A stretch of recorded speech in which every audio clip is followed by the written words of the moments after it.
안녕하세요 여러분. 100.7MHz 마포 FM에서 금요일 퇴근길을 함께하는 에코살롱입니다. 에코살롱은 문화 컨텐츠 속에 숨어있는 다양한 환경 이슈를 4인 4색의 시선으로 재미있게 풀어나가는 시간이에요. 마포구 서대문구 지역이 아니시라면 마포 FM 어플리케이션 CR을 검색해서 다운로드 하시면 앱에서도 들으실 수도 있고요. 지난 내용이 궁금하신 분들은 팟빵, 팟캐스트, 네이버 오디오 클립에서 에코살롱 검색을 하시면 다시 들으실 수가 있어요. 저희 지금 마스크 쓰고 이야기하는 거여서 조금 오디오가 답답할 수가 있어요. 양해 부탁드릴게요. 다들 간단하게 자기소개 하면서 시작해볼까요? 네, 종이 영수증을 거부하고 전자영수증 챌린지를 시작한 올리브입니다. 하루 1.9리터 물 마시기 챌린지 중인 라마입니다. 100일 동안 명상과 글쓰기 프로젝트를 하고 있는 벌똥입니다. 맑은 가을 하늘을 보니까 코로나 전에 평범한 일상이 그리운 함들입니다. 와, 반갑습니다. 반갑습니다. 아니 근데 다들 챌린지를 하고 계시네요. 다들 저도 챌린지를 코로나 블루를 이기기 위해. 그러니까요. 전자영수증 챌린지 뭐예요?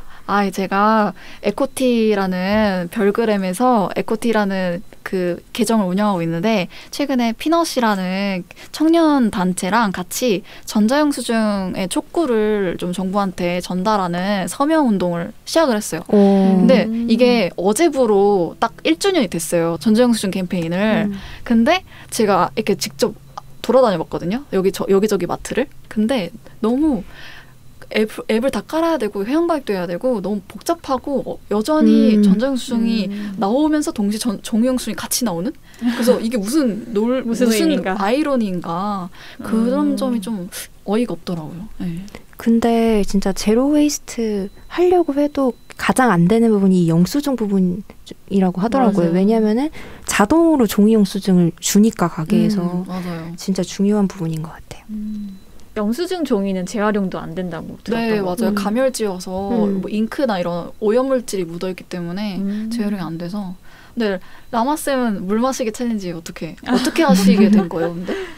저희가 그 건강 트래킹하는 어플을 쓰고 있는데 거기 보면은 제 이제 키와 몸무게에 맞춘 권장 수분 섭취량이 1.9리터? 그런 게 다 있어요?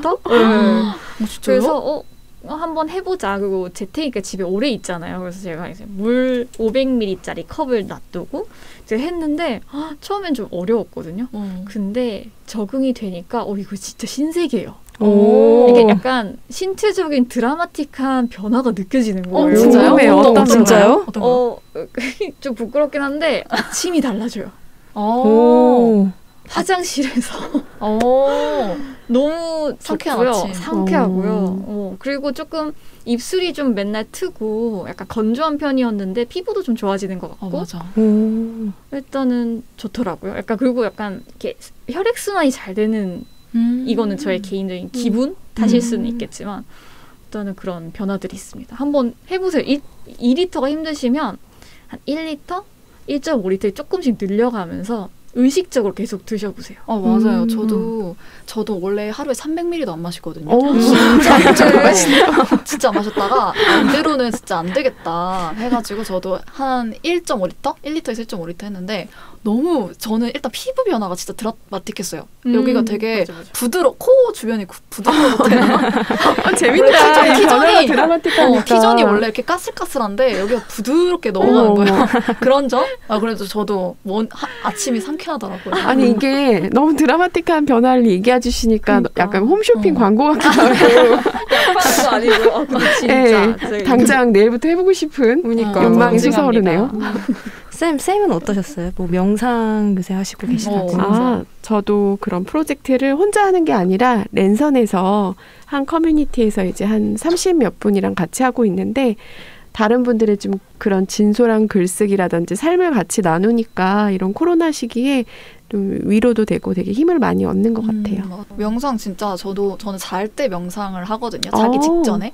근데 확실히 저는 이제 혜민 스님이 직접 옆에서 그 앱 있어요. 그 동물 땡끼리 뭐 하는데 너무 좋더라고요. 그걸 쓰고 나서 제 삶 그 숙면의 질이 정말 다르더라고요. 일단 이게 호흡법에 따라서 잠의 그 깊이도 달라지는 것 같고 수면이래. 명상은 진짜 중요한 것 같아요. 다들 이 코로나 시대에도 불구하고 아주 알차게 보내고 계신데요. 네, 그럼 다음으로 넘어가서 이번 주에 눈여겨볼 만한 환경 뉴스를 공유하는 시간 에코 뉴스 코너예요. 올리브님께서 피넛이라는 청년 환경단체랑 협업해서 종이 영수증을 줄이고 전자 영수증 시스템을 개선하는 캠페인을 하고 계시다고 하니까 다들 많은 관심 부탁드릴게요. 그리고 국내 모 러닝 어플에서 어스앤런이라는 기후위기 행사를 이제 진행할 예정이라고 하니까 앞으로 이제 관심 있게 눈여겨보셔도 좋을 것 같아요. 그리고 코로나로 인해서 심각한 쓰레기산이 쌓여가고 있다고 해요. 슬픈 소식이지만 그리스 모리아 난민 수용시설에 큰 불이 나서 1만 명이 갈 곳을 잃었다고 합니다. 이런 여러 가지 뉴스들 전달해 드렸는데요. 마지막 메인 뉴스는 올리브님께서 전해주신다고요? 네, 제가 전해드릴 이번 주 에코 뉴스는 저번 9월 8일 미국 콜로라도주에서 폭염과 폭설이 동시에 발생한 사건인데요. 그 전날에는 섭씨 38.3도를 찍으면서 이상고온 현상에 시달렸는데 바로 다음날 기온이 영하 2.2도까지 떨어지고 최고 15cm의 눈이 내렸다고 해요. 그래서 정말 지금부터라도 경각심을 가지고 환경 문제에 좀 관심을 가져야 하지 않나? 이런 생각이 들더라고요. 그리고 9월 12일에 이제 기후위기 비상행동이 있었고요. 이제 오는 9월 25일에도 세계 기후정의 행동의 날이 예정되어 있다고 하니까 많은 관심 부탁드립니다. 네, 뉴스 공유 감사드려요. 지금까지 에코 뉴스 코너였고요. 잠시 쉬었다가 다음 코너인 슬기로운 덕질 생활 시작할게요. 여러분은 지금 100.7MHz 마포 FM 에코 살롱을 듣고 계십니다.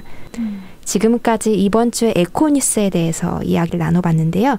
이제 본격적으로 슬기로운 덕질 생활로 들어가서 오늘의 메인 콘텐츠를 소개하려고 해요. 에코살롱에서는 보다 깊은 이야기를 나누기 위해서 스포일러를 하고 있으니까 참고 부탁드릴게요. 이번 주랑 다음 주 2주에 걸쳐서 저희가 얘기 나눠볼 콘텐츠는 바로 워터십 다운의 11마리 토끼입니다. 원작 소설을 바탕으로 현재 넷플 땡땡 시리즈로 나와 있고요. 토끼 버전 반지의 제왕이라고 알려져 있어요. 작가인 리차드 애덤스가 이 작품 외에도 동물을 주인공으로 한 소설을 많이 썼는데요. 곰을 주인공으로 한 샤딕이라던가 동물 실험을 소재로 한 플래그독이라는 작품을 쓰기도 했고요. 환경청에서 공무원으로 일하다가 딸에게 이야기를 들려주기 시작한 게 글쓰기 시작이 되었다고 이렇게 얘기를 했고 스윗 스윗퍼파 모피 반대 캠페인과 야생동물 보호 활동도 하셨던 그런 작가예요. 간단하게 줄거리 말씀드리면 평화로운 토끼 마을인 샌들포드가 등장을 해요. 이 파이버라는 이름의 토끼가 샌들포드의 토끼들이 몰살당할 것을 예언을 합니다. 파이버의 형이자 소설의 주인공인 헤이즐은 토끼 무리를 데리고 마을을 탈출해서 새로운 삶의 터전을 찾기 위한 대모험을 떠나게 되는데요. 인간에 의해 가축화된 토끼 마을, 이후에 카우슬립의 마을로 등장을 하는데 이 마을에서 위험에 빠지기도 하고 독재 마을인 에프라파와의 결전을 벌여서 마지막에는 워터십 다운에서 행복하게 살아가게 되는 결말로 이야기가 끝이 납니다. 다들 이거 보면서 어떠셨어요? 좀 인상 깊은 장면이 있으셨는지. 사실 썸네일에서 진입장벽이 저는 꽤 높았거든요. 그 운드워트 장군이 이렇게 비 내리는 장면이 썸네일이었거든요. 그래서 조금 이런 다크한 이미지 좀 무섭지 않나 해서 밀었는데 별 생각 없이 언제 한번 1화를 봤는데 너무 재밌는 거예요. 그래서 왜 저번에 그 토끼의 버전 반지의 제왕인지 알겠을 정도로 1화부터 4화까지 몰입력이 너무 뛰어난 그런 드라마였던 것 같습니다. 흔히 뭐 토끼는 귀엽다라는 이런 편견이 아주 와장창 깨지고 맞아. 가슴이 아주 뜨거워지는 웅장한 대서사실을 맞아요. 그 마을을 떠나는 그런 과정부터 시작해서 워터십 다운까지 도착하겠지 정말 많은 우여곡절 있잖아요. 그래서 그게 이제 인물 사건 전개 절정 결말 이렇게 잘 다뤄졌고 그래서 1화만 딱 켜보시면 제 말을 이해하실 겁니다. 저는 좀 반대로 처음에 1, 2편을 보는 게 조금 진입 장벽이 있었어요. 1, 2편이 사실 토끼들이 다 비슷비슷하게 생기기도 맞아. 그런 면에서 눈 색깔로 구분을 해야 되나? 털 색깔 스트로베리는 좀 약간 핑크빛이 돌고 그렇긴 한데 약간 이 인물도 그렇고 단어들도 되게 생소했어요. 맞아. 자동차가 지나가는데 카라고 하지 않고 맞아. 후루두두? 맞아. 그래서 그게 뭐지? 약간 적응하는데 좀 오래 걸렸는데 사실 반지의제왕처럼 처음에 그 세계관을 이해를 하고 나니까 그 3, 4편은 정말 순식간에 봐버렸던 부모님한테 나 토끼 키우고 싶어라고 했었던 게 막 기억이 나는데 정말 그 드릴님 말대로 웅장한 스토리로 정말 끝까지 재밌게 봤었던 작품이었습니다. 더 웃긴 거는 처음에는 구분이 안 가는데 뒤에 가면 다 구분이 돼요. 맞아. 11마리의 모든 토끼가. 저도 좀 비슷한 이유로 초반에 조금 보는 게 약간 힘든 면이 있었어요. 저도 그 단어라든지 새로운 단어가 좀 많이 나왔고 비슷한 이미지들이 나와가지고 어려웠었는데 나중에는 그 토끼들이 만든 그 단어들이 되게 참신하고 재밌게 느껴지더라고요. 그중에 몇 개를 좀 소개해보자면은 엘릴이라고 하면 거기서 토끼의 적이라고 나오고 또 우리 플레이라 먹으러 가자 그러면은 그거는 양상추 같은 맛있는 먹이를 표현하는데 그런 게 되게 재밌게 느껴졌고 이제 계속 보다 보니까 토끼들의 캐릭터들도 각양각색 너무 달라서 되게 재밌게 봤습니다. 저는 약간 이 워터십다운의 11마리 토끼들 하면 딱 생각나는 대표적인 장면이 그 2화에서 말씀해 주신 대로 샌들포드가 파괴되는 장면이 이게 음악도 너무 잘 나왔었고 맞아. 그리고 토끼들이 살려고 이렇게 굴을 파고 그리고 홀리 장군이 그 와중에 이제 밀려지고 밟히고 크린이 토끼들 죽이고 이런 장면이 너무 가슴 아팠던 것 같아요. 그래서 우리 인간이 참 미안하다. 이제 인간이 문제다. 이런 생각이 들었던. 그래서 2화였나요? 그 2화의 첫 장면이었던 것 같은데 그게 제일 인상 깊었어요. 거기서 토끼들이 나는 인간들을 이해할 수가 없어. 왜 함께하는 거야? 되게 의문을 가지잖아요. 약간 그들의 입장에서 또 보면은 그럴 것도 같았어요. 맞아요.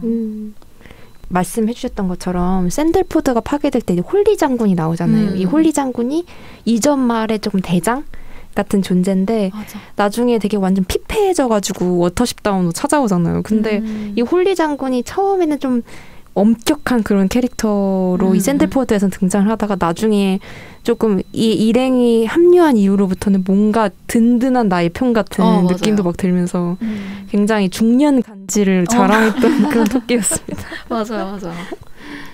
그리고 토끼의 이름도 식물에서 따온 경우 되게 많지 않았어요? 너무 귀여웠어요. 스트로베리, 블랙베리. 맞아요. 블루베리. 블랙베리. 맞아. 블랙베리 귀여웠어. 블랙베리랑 블루벨? 이렇게 맞아요. 쌍으로. 블루베리. 네, 너무 귀엽더라고요. 그 덴더라이언은 민들레라고 합니다. 그 씨앗 맞죠? 네. 씨앗 붙어 있는 민들레. 이거 몰랐어요. 네, 그렇다고 합니다. 이게 토끼들이 되게 다양하잖아요. 혹시 가장 내가 좋아했던 그런 토끼 있으신가요? 저는 개인적으로 여성 그 암토끼들, 네, 제 개인적으로 하이젠틀레이 그리고 클로버. 근데 좀 더 따지자면 하이젠틀레이가 뭔가 제가 정말 멋있는 친구다라고 생각했던 친구였는데 저항의 캐릭터로 꼽히잖아요. 이게 어떤 말이냐면 운트워트 최종 보스죠. 거기서 그 지배하는 아프라파 마을인가요? 에프라파 마을에서 저항의 캐릭터. 나는 이 시스템을 저항한다. 라는 대표적인 암토끼였는데 그 암토끼를 보면서 다른 암토끼들이 용기를 얻고 마지막에는 서로를 위해서 그런 저항의 노래를 부르는데 그게 너무 감동적이었어서 하이젠틀레이가 저한테는 가장 인상 깊은 친구였어요. 하이젠틀레이 그 캐릭터를 보면서 약간 비약일 수도 있겠지만 저는 누가 떠올랐냐면 유관순 열사. 그 한거라는 영화 제가 다는 못 봤지만 보면은 감옥 안에서 같이 노래도 부르고 하잖아요. 근데 그 하이젠틀레이도 나중에 그 집행자에 끌려갔을 때 같이 있었던 암토끼들이 노래를 부르는데 그 장면이 되게 오버랩이 되더라고요. 맞아요. 그러니까 정신적인 지주? 맞아. 노래를 왜 그렇게 잘 뽑았대요? 진짜 궁금해요. 근데 저 오히렸다니까요. 너무 죽지 마. 심금을 울리는 노래였죠. 이게 원작에서는 이게 여성서사 암토끼 서사가 정확히 할 텐데 암토끼 서사가 이게 잘 드러나지 않는데 이게 아무래도 오래전에 나온 소설이다 보니까 더 그랬던 것 같아요. 그래서 넷플 땡땡 버전에서는 말씀하셨던 하이젠틀레이나 클로버 같은 경우는 암토끼들의 활약을 되게 많이 등장시킨 것 같더라고요. 맞아요. 원작을 읽어보신 분이 드릴님이랑 벌똥님 읽어보셨죠? 어떻게 좀 다른 부분이 더 있나요? 저는 그 책을 다 읽지는 못하고 초반에 조금 이렇게 읽었는데 좀 더 넷플땡땡에서는 어떤 줄거리 서사라든지 토끼들의 어떤 특징이 조금 강조가 됐다고 한다면은 책에서는 자세한 그 자연 환경이나 풍경들이 되게 세세하게 묘사가 된 게 되게 인상적이었어요. 그래서 좀 되게 아름답다고 느껴졌고, 예를 들자면 뭐 이런 게 있어요. 구륜, 앵초잎을 좋아한다. 그리고 집박이가 노래하는 야생 벚지나무 근처에 뭐 도랑둑을 건넜다. 이런 식의 표현을 문과적이다. 읽는데 그 풍경이 되게 드라마를 보는 것보다 더 생생하게 그려지는 느낌이 있더라고요. 그래서 좀 그런 것들이 좋았던 것 같아요. 그리고 저는 개인적으로 세계관 덕후여서 맞아. 이 영화에서 다 표현해주지 못한 그 세부적인 그런 설정들을 볼 수 있어서 너무 좋았어요. 예를 들어서 파이버가 등장하잖아요. 예언자 파이버라는 토끼가 등장하는데 이 토끼들의 숫자를 4까지밖에 못 센대요. 그 이상은 못 센대요. 그래서 그 이상 태어난 그런 막내들은 다 막 흐라이루라고 이렇게 부르는 이름이 있는데 이 파이버도 이제 막내 토끼라는 이름으로 이렇게 붙여진 거라고 하더라고요. 약간 그런 좀 세계관을 비하인드. 토끼가 발가락이 4개밖에 없나? 왜 그랬지? 모르겠어요. 그 이름은. 약간 좀 세계관이 눈앞에서 그려지는 책은 그런 느낌이 좀 들고 넷플 땡땡에서 보여지는 드라마 같은 경우는 이렇게 서사를 이렇게 좀 사건을 좀 순서대로 쫙 몰아보기 좋은 그런 차이점이 있지 않을까 이런 생각이 드네요. 맞습니다. 그리고 좀 덴더라이언도 생각보다 되게 말이 많아요. 비중이. 이야기꾼으로 등장해서 굉장히 많은 세계관 덕후들에게 많은 떡밥을 던져주는 그런 거 좋죠. 저도 그 부분이 좀 되게 인상적이었어요. 보통 대부분의 캐릭터에는 뭐 주인공이 있고 뭐 조연이 있고 이런 식인데 여기에서 그 토끼들만의 신화를 들려주잖아요. 그래서 토끼들이 그 힘들 때마다 뭐 영웅 엘어라이어라는 뭐 이런 신화가 있었어, 뭐 전사가 있었어 이러면서 되게 토끼들한테 힘을 주고 용기를 북돋아주는 그게 리더가 아니라 이야기꾼이라는 점이 굉장히 흥미로웠어요.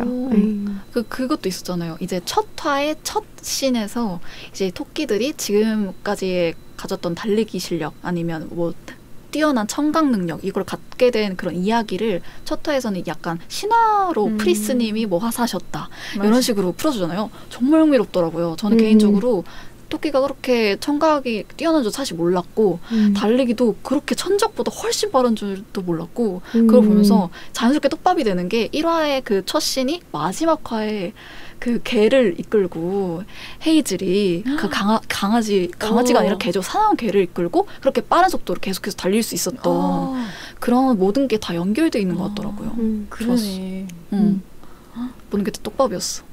라마님 지금 갑자기 그랬던 거 있어. 영화의 한 장면 되게 좋아하거든요.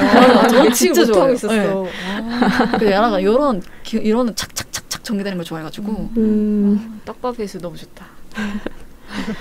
이렇게 다양한 인물들하고 좀 줄거리에 대해서 얘기를 해봤는데요. 주요 캐릭터에 대해서 일단은 먼저 저희가 맞아. 지금 굉장히 조연 캐릭터 위주로 많이 얘기를 그러네요. 했는데 주요 파티원을 조금 소개를 하자면 맞네.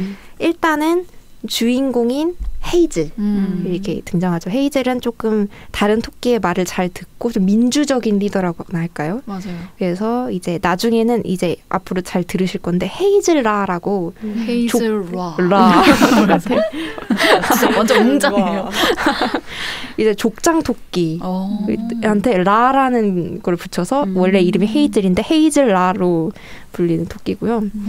빅 윅이라는 이런 파워를 담당하는 힘에서. 아 맞아, 너무 멋있어요. 그러니까 약간 멋짐 담당, 전투력 담당. 맞아요. 그리고 파이버라는 토끼가 또 등장하는데 약간 너무 귀여워. 일종의 약간 파티원에서 마법사 같은 캐릭터라고나 할까요? 좀 예언자와 예언자, 지력을 마법사. 좀 담당하는. 맞아. 예. 약간 그 세계관 덕후들이 좋아할 만한 세 가지가 딱 용기와 그리고 지혜와 리더십과. 좋다. 네, 그렇게 이렇게 구성이 돼 있습니다. 이게 주요 파티원이고요. 갑자기 파이버와 헤이즐하니까 생각났던 게 파이버와 헤이즐이 형제 관계잖아요. 이게 정말 저는 처음에 몰랐거든요. 마지막 화의 마지막 장면이 헤이즐이 아우슬라로 이제 떠나게 되는 저 세상 뭐라 하죠? 달리기를 이제 멈추는 이제 소위 말해서 이제 죽는 씬이거든요. 그걸 보면서 파이버가 미래를 예견하잖아요. 헤이즐 옆에 와가지고 형 잘 자 이렇게 말하는데 처음에 몰랐어요. 왜냐면 졸려 했었거든요 처음부터. 그래서 그냥 졸린가 보다 했는데 알고 보니까 이걸 다시 봤을 때서야 알았어요. 그 후기를 보고 다시 보면 나서 이게 죽는 거였구나. 그래가지고 좀 충격적이더라고요. 근데 그만큼 그 파이버와 헤이즐의 관계가 저한테는 되게 특별하게 느껴지기도 했어요.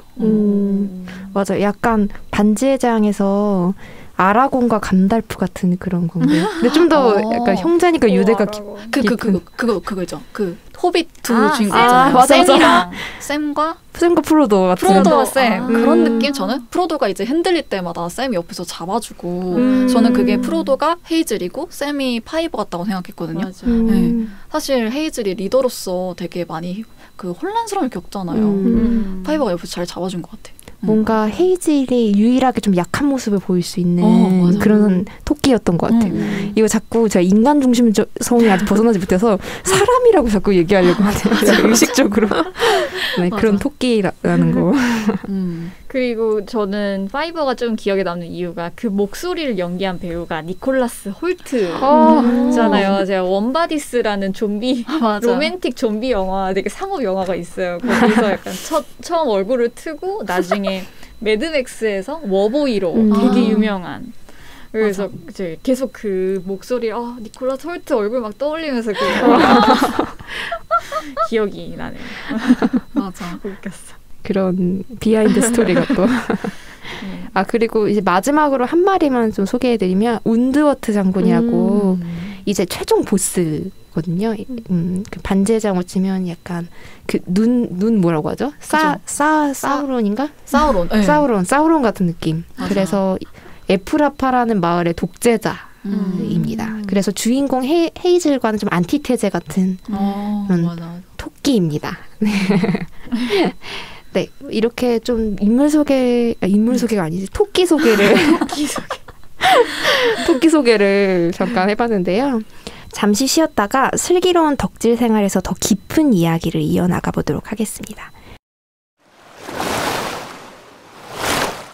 여러분은 지금 100.7MHz 마포 FM 에코살롱을 듣고 계십니다. 앞에서는 간단한 줄거리와 인물 소개를 좀 나눠봤죠. 이제는 주요 에피소드 중심으로 한번 덕질을 시작해 보도록 하겠습니다. 지금 이후 전개되는 스토리는 크게 두 가지 사건이 등장을 해요. 하나는 카오슬립의 마을, 하나는 에프라파의 마을. 카오슬립의 마을에서는 어떤 이야기가 전개되는지 먼저 간단하게 소개를 해드릴게요. 이 헤이즐 일행이 막 여행을 떠나는데 수상쩍은 토끼 마을에 도착을 해요. 마을 토끼들이 완전히 풍요로운 생활을 누리고 있는 거예요. 근데 갑자기 마을에서 토끼들이 막 사라지고 너무 막 수상한 행동들을 토끼들이 보이는 거죠. 게다가 금지되었던 말 중에 하나가 어디로, 이 토끼들이 어디로 사라지는지라는 이런 말이 금지가 된 그런 마을이었어요. 그 이유는 바로 일부 토끼들이 인간에게 희생되는 대가로 인간이 포식자를 대신 사냥해주고 풍요로운 먹이를 제공하고 있었던 거예요. 그러니까 일종의 인간이 만든 토끼 농장이었던 셈이죠. 그래서 굉장히 충격적인 에피소드로 저는 기억을 하는데 이 말 에피소드를 보고 다들 좀 어떠셨어요? 그때 누가 그랬는지 모르겠는데 처음에 헤이즐 무리들이 이 카오슬립 마을에 들어설 때 여긴 누가 봐도 토끼굴이 있다는 걸 알겠다라고 하잖아요. 그러니까 그만큼 사실은 천적으로부터 안전하지는 않은 마을이라는 거죠. 그래서 그걸 듣고 근데 어떻게 저렇게 사람들이 풍부한 물자를 제공받으면서 살고 있지? 정말 이상하다라고 저도 생각하면서 봤는데 이상한 포인트들이 이제 은근 많더라고요. 어떤 포인트들이 있었죠, 근데? 예를 들어서 뭔가 숭배하고 있고 자수정 주의에서 기도하죠. 네, 그게 인상 깊었어. 네, 정말 종교가 이상하더라고요. 있어. 맞아요. 그리고 뭔가 사라지는 거 여기서 우리는 친구를 사귀지 않아. 맞아요. 라고 하고 약간 영적인 눈이라고 해야 되나? 그런 좀 감이 빠른 파이버가 이렇게 연설하는 사람한테서 저 사람한테서 죽은 토끼의 냄새가 나라고 하지 않았나요? 너무 지쳐 보이고 어둡고 슬프다 라고 했었고 그리고 이제 댄디라이언이었나? 누군가 이제 이야기를 하려고 이야기꾼이니까 이야기를 하려고 올라갔는데 이야기를 하니까 아무도 안 웃는 거. 원래 같으면 사람들이 다들 재밌어야 되고 그 같은 일지 일행도 막 그렇지 잘한다 했는데 아무도 안 웃고 그래서 그러면서 여기는 진짜 이상하다 이런 생각이 저도 약간 본능적으로 든 것 같더라고요. 약간 신천지 느낌도 좀 나고 그 자수정을 돌면서 이 토끼들이 뭔가를 이제 숭배하면서 기도를 하잖아요. 그래서 그걸 봤던 게 인간이 주는 먹이를 먹고 한 마리씩 두 마리씩 이제 인간에게 잡혀가는 그 상황에서 이 토끼들은 나만 아니면 돼라는 마음으로 그냥 나는 이 풍족한 먹이를 즐기다가 가게 되면 가는 거겠지. 근데 맞서 싸우지 않고 그걸 어떤 신의 뜻? 이라고 하면서 이제 종교에 귀하면서 그 불안감을 잠재우잖아요. 맞아요. 진짜 약간 인간 세상이랑 좀 비슷한 느낌을 받았어요. 섬뜩하다고 해야 되나?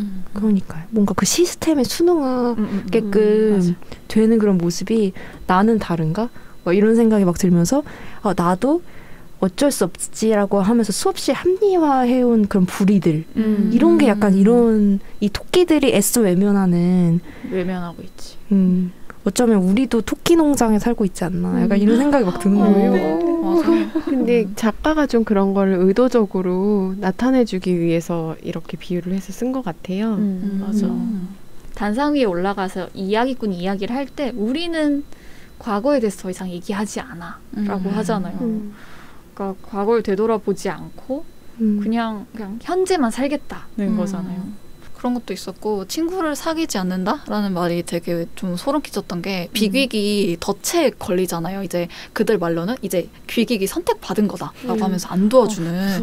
근데 이제 문제는 비귀가 계속 이제 목이 졸리고 그리고 이제 파이버가 이제 어떻게든 이 덫을 걸린 이 짝대기를 플라하게 피울리면서 이렇게 까고 갈고 그러는 게 정말 긴박감이 넘치던 장면이 아니었나. 그리고 아무도 도와주지 않았던 것도 그렇고 빨리 잘 나오길 잘한 것 같아요. 다들 정말 어서 나와. 그러면 이제 또 한편으로는 걱정되는 건 그 남아있는 토끼들. 그 스트로베리는 다행히 헤이즈를 이렇게 받아줘서 다행인데 나머지 토끼들은 참 그런 생각도 들더라고요. 좀 씁쓸한 기분. 책에서는 그 스트로베리가 남자 스토끼거든요. 근데 그 스트로베리가 일행과 합류한 그 이유가 스트로베리의 아내가 덫에 걸려서 죽거든요. 그래가지고 이제 따라오게 돼요. 일행들. 아내가 있는 채로 이제 그 하우슬리 마을에 들어오게 된 건가요? 네, 그거까지는 안 나와요. 뭐 와서 만났는지 밖에서 만났는지 모르겠는데 이 스트로베리도 이 마을의 어떤 이런 씁쓸한 진실을 쉬쉬하다가 아내가 죽는 걸 계기로 같이 합류를 하게 되는 그런 슬픈 비하인드 스토리가 있습니다. 이게 좋다. 책에 이런 게 있구나. 네, 설정 덕질 하실 분들은 디테일. 네, 이런 디테일을 환장하죠. 그리고 이야기 후반에는 이제 다른 형태의 마을이 또 등장을 해요. 에프라파 마을이라는 곳인데요. 여기는 운드워트 장군이라는 강력한 독재자가 지배하는 공포정치 사회예요. 근데 이런 사회는 지금도 지구촌 곳곳에서 진짜 많이 발견할 수가 있는 것 같아요. 이런 에프라파 마을을 보면서 좀 떠올랐던 사례가 있으셨는지 혹은 이 에피소드를 보면서 좀 드신 생각이 있었는지 좀 공유해 주실 수 있을까요? 운드워트 이름부터가 너무 약간 독일스럽지 않아요? 운드워트. 약간 의도가 있었는지 작가가. 이 좀 이미지 때문인지 모르죠. 근데 영국 작가 아닌가요? 영국이랑 독일은 또 제가 얼핏 작가를 좀 찾아봤더니 아마 세계전쟁에 참여를 했던 것 같아요. 그래서 약간 그 독일식 이름을 쓴 게 우연은 아닌 그런 생각이 드네요. 의도일 것 같네요. 네. 제가 찾아봤는데 작가는 그런 의도를 하고 쓴 건 아니다라고 선을 긋긴 하지만 사실 본인이 왜 선을 그었대요? 네, 근데 사실 웃긴 거는 이제 운드워트의 그런 수용소 같은 시스템 그 마을이 아니잖아요. 마을이 아니라 감옥 같은 노예를 수용소. 부리고 있고 그런 거 보면서 이게 아니라고 이런 생각이 들더라고요. 저는. 뭐 정치적 분쟁을 피하고 싶었을 수도 있고 아니면 무의식으로 나와가지고 작가도 무의식으로 나오기에는 너무 이게 너무 눈에 보이게 비유를 했기 때문에 그렇죠.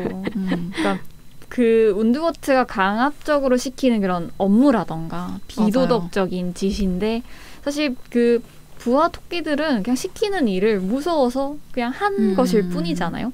그게 약간 저희 홀로코스트 때 그런 죄책감 더치페이라는 그런 심리적인 장치를 악용한 어떻게 나쁜 쪽으로 똑똑한 대장이 아니었나라는 생각이 들어요. 벌똥님은 좀 보면서 어떠셨어요?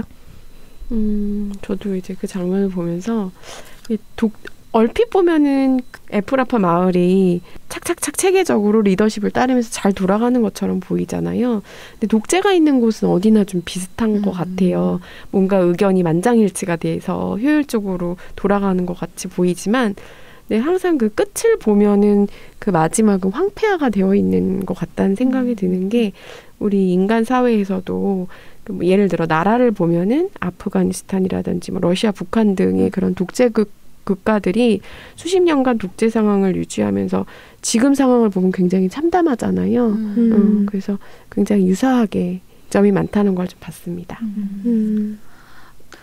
저는 홀리 장군이 운드워트 장군한테 했던 말이 좀 기억에 남았어요. 당신은 동물성을 잃어버렸어. 그래서 용맹하게 말하잖아요. 그거 듣고 이제 홀리가 저는 죽을까봐 실조사를 하면서 봤는데 네, 아무튼 좀 영혼이었어요. 저한테는. 그러니까 인간에게서 살아남기 위해서는 인간처럼 살아난다? 이런 운드워트의 말이 조금 소름 끼치기도 했고 실제로도 만약에 이런 사회가 이미 있다면 너무 미안하잖아요. 동물들한테. 그런 생각이 들더라고요. 근데 그 동물성이라는 표현 되게 좋지 않았어요? 약간 미러링 같더라고요. 인간 사회에 대해서 그걸 완전 동물 토끼식으로 치환을 해가지고 미러링한 그런 단어? 약간 그런 느낌이 들더라고요. 맞아요. 그러니까 존엄성, 우리가 뭐 인간만의 존엄성 약간 이런 말들을 쓰는데 그 영화에서도 디그니티 이러면서 너는 동물성을 잃었어. 동물은 인간답게 행동하지 않아라고 말하는데 저 그거 막 기억나서 메모해놨었거든요. 처음에는 동물성 와 뭐 이러다가 약간 정색하고 다시 봤어요. 웃으면서 볼 수 있는 대사가 아니구나. 사실 인간도 참 오래전으로 돌아가면은 동물과 거의 다를 바 없는 그런 자급자족의 삶을 살아왔는데 언제부턴가 인간이 우월해지고 그런 마인드를 살아가게 된 그래서 더더욱 이 장면을 보면서 모모성이라는 게 참 그런 느낌을 주는구나라는 생각도 들었던 것 같아요. 그래서 요새 인간을 인간 동물이라고 불러야 된다고 그런 식으로 얘기가 많더라고요. 왜냐하면 기존에 인간하고 동물을 구분하는 이분법 자체가 되게 폭력적이라고 얘기하는 그런 의견이 있어서 아예 인간 동물, 뭐 비인간 동물 약간 이런 식으로 부르는 그런 용어가 있더라고요. 맞아요. 동물 안에 인간이 있는 거 아닌가요? 그렇죠. 그렇죠. 근데 인간이라는 개념은 사전적으로 동물을 제외한, 그러니까 동물의 사전적 정의 자체가 그러니까 인간이 아닌 짐승들 이게 이런 동물의 사전적 정의이기 때문에 그거를 이제 인간 동물, 비인간 동물 요새 이렇게 많이 부른다고 하더라고요. 짐승? 인간 중에도 짐승 있죠. 뭔 말인지 알죠. 이조 정도가 아니라 저는 그래서 지금 연관된 건데 보통 우리가 나쁜 사람들을 지칭할 때 뭐 짐승만도 못한 놈 이렇게 얘기하는데 맞아. 저는 그 말이 좀 잘못됐다고 생각이 돼요. 짐승만큼만 해라. 맞아. 그러면 괴물은 되지 않는다. 좀 약간 괴물이죠, 그런 정말. 생각이 들더라고요. 그러니까요. 욕할 때 개만도 못하다 뭐 이런 말씀인데 그것도 개한테 좀 미안하고 그러니까요. 얼마나 착한 식으로 쓰고. 그러니까. 맞아요. 그래서 우리 욕할 때 뭐 그 개를 많이 넣어서 욕하잖아요. 그것도 이제는 자제를 좀 하면서 이런 인간 같은 자식. 이제 그러네요. 맞아. 개도 그렇고 돼지도 그렇고 새도 그렇고 좀 그렇게 동물을 비하하는 게 되게 많네요. 생각해 보니까. 앞으로 이 인간 자식 약간 이렇게 욕하는 걸로. 최고의 욕 아닌가요? 그렇게 인간답게 행동하면 못 써. 맞아. 그렇게 하니까 너무 좋다. 아, 갑자기 생각이 든 게 되게 재밌을 것 같아요. 여기 토끼들의 세계에서도 새로운 단어를 만들어서 자기들끼리 공유하는 것처럼 예를 들어 우리도 새로운 단어를 만들 수가 있잖아요. 토끼처럼만 해, 막 이런 거라. 맞아. 예를 들어 뭐 고양이처럼만 먹어, 막 이렇게 얘기를 하면 야, 재밌을 것 같아요. 걔처럼 나한테 연락 좀 해봐라. 이런 식으로. 진짜 딱 직관적으로 느껴져 무슨 말인지. 너무 좋다. 재밌는데요? 저희 한번 에코살롱 위키를 하나 만들어가지고 재밌을 것 같아. 에코살롱 용어 사전. 네, 나중에 한번 시도를 해보는 걸로 하고 일단은 슬기로운 덕질 생활은 여기서 마무리하도록 할게요. 너무 재밌는 이야기가 많이 나왔는데요. 이제 아쉽지만 에코 서머리로 다시 돌아오겠습니다. 여러분은 지금 100.7MHz 마포 FM 에코 살롱을 듣고 계십니다. 이제 오늘의 마지막 코너 에코 서머리만을 남겨두고 있습니다. 다들 한 줄 평 부탁드릴게요. 안전한 보금자리를 찾아 떠나는 복슬복슬 토끼들의 진지한 여행, 그리고 은혜 갚은 갈매기 케하의 이야기. 케하 이야기를 또 안 했네. 맞아, 케하를 잊었다. 케아를 잊었네. 다음 주에 해보는 걸로 하셨습니다. 올리브의 한 줄평은 워터십다운에 도착하기까지 정말 많은 우여곡절이 있었지만 모든 시작은 샌드포드의 개발이었습니다. 그래서 결국 인간의 욕심과 그로 인해 삶의 터전을 잃은 동물들을 생각해보며 드라마를 감상하셨으면 좋겠습니다. 저는 워터십다운을 보면서 토끼의 세계에도 신화와 전설이 있고 우정과 용기가 있다라는 거를 좀 깨달았는데요. 이 작품을 통해서 인간 같은 토끼 같은 인간을 느껴보셨으면 좋겠습니다. 센스다. 우리에게는 동물 시점의 문학이 필요하다. 이야기되지 않은 이야기, 보지 않은 시점으로 더 많이 생산해내는 창작자가 되었으면 좋겠다는 바람입니다. 네, 그러면 이제 에코살롱 아쉽지만 인사드리려고 하고요. 마지막 들려드릴 노래는 아이유의 모던 타임스입니다. 저희는 발동, 함드릴, 김라마, 올리브였습니다. 청취자 여러분, 남은 한 주도 들숨날숨에 에코하시길 바랄게요. 안녕. 안녕.